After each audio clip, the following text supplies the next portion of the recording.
Hey guys, what's going on? This is Buddy Blackford here with another After Effects tutorial. I am going to teach you about hold keyframes today, and I made like a little animation right here so I could explain what it was, but basically a hold keyframe is used if you want to start and stop your animation but not have a motion path in between. So you just want maybe this tuna can to appear in the corner and then maybe appear in the other corner without moving. So I made a quick preview so you guys can see it, and this is what I'm talking about here. So this is what hold keyframes can do. So the way that you can do that is basically easily by using hold keyframes. It's pretty simple. So the hold keyframe can be found in the animation keyframe assistant, or select a keyframe, animation, toggle hold keyframe, and the hotkey is Control Alt H. But I know a better hotkey. You can hold Control and Alt and click on the keyframe, and it will change it to a hold keyframe. So I'll just animate this other tuna that I have here, and that way I can explain it and show it to you guys at the same time. So let's start at 0, and we'll put the tuna up here in the corner, and P for position, click on my stopwatch. I'll move to ahead 1 second, and I'll move down here. I'll go to the next second here and just move it somewhere else. Okay, now all I gotta do is select all the keyframes, Control Alt click, and there you go. You can also right click, and there should be a toggle hold keyframe there also. So now if we look at the animation, it's starting and just appearing around. So something that some people do that is actually kind of wrong and produces a glitch in After Effects is doubling up keyframes. So I'll show you what I mean real quick. So we'll take that off, and we're gonna copy this first keyframe here, which is I'll select it, selecting the scale and everything. I gotta get off, and I'll hit U just to bring up my position keyframes.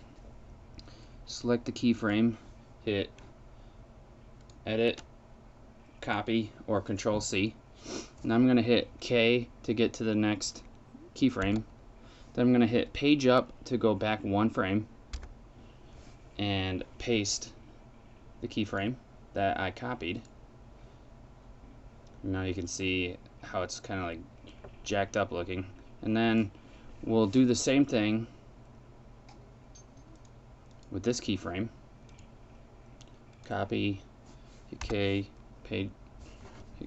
come down in here. I'll hit K to go to the next keyframe, page up to go back, edit. Did I not copy it? Edit. Yeah, apparently I didn't copy it. Oh man. Control Z because I accidentally just deleted that. Edit, copy, and then edit, paste. Okay, there we go. So essentially it does the same thing, but when you go to render, it's going to produce a glitch, and your animation isn't going to look correct. It doesn't show it on this screen, but it's a common mistake that happens, and you'll see it in forums every once in a while. People asking, why is this happening? Everything looks good. So there's your explanation there for that. So don't do this. This is the way not to go.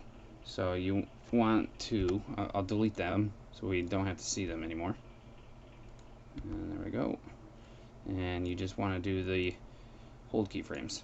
So if you get to the end here, to the last keyframe, and say I want to make a motion path that actually moves on the next keyframe, I'll go here, and then I'll move this, give you a preview real quick. This square is also a hold keyframe. If the keyframe before was linear, it will turn into the left arrow. If it wasn't, it'll turn into this square, which is the same thing for a hold. But as you can see, it didn't create. Let's change it to a regular keyframe. As you can see here, it doesn't do what we want it to do. So what you have to do is copy this keyframe, edit, copy, and we'll just put the keyframe right here, edit, paste, make it a regular keyframe, and now it'll move. See, there you go. So that's how you continue out of a hold keyframe. You paste the hold keyframe and change it into a normal keyframe. And that's it for holding keyframes. They are pretty useful nowadays. You see a lot of animations where stuff just pops in and out all the time, and that's how they do it. So hope you guys enjoyed the tutorial. We'll see you back on the next one.